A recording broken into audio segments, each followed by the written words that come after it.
What is up, everybody? If you guys just watched this clip and you're not Ethiopian or Eritrean Orthodox, you're probably wondering what is going on. So this clip is something that I took during our annual feast of Theophany, which the Orthodox Church celebrates today. And what you're seeing is priests who are carrying on their head what we call a tabut or a tabernacle. And so what it is basically a sacred vessel upon which we celebrate the divine liturgy, upon which the paten and the chalice rest when it's on the altar.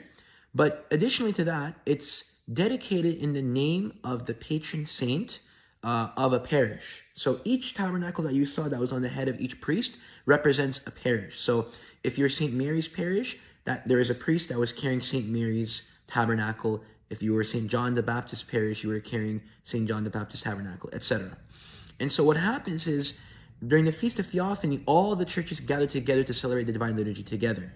So there is a formal part during this procession where all the churches meet and they greet and bow down to one another.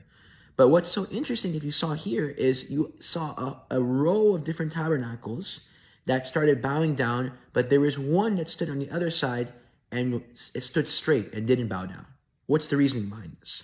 The reasoning is because where I am from, in Los Angeles, there is one church which is not dedicated to a patron saint, but rather is dedicated to Christ. This is Christ, the Savior of the World Church.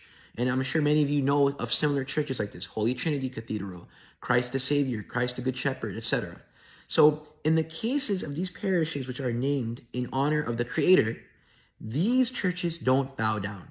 So the other ones named in honor of patron saints, creatures, right? St. Mary, St. Michael, St. John the Baptist, St. Tekla, they bow down, but the Creator does not.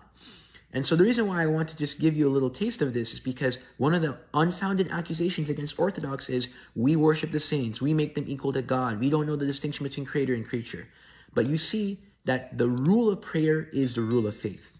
Our worship reflects our deep theology. And so here you see clearly our understanding of the vast distinction between the worship we give to God and the veneration we give to the saints.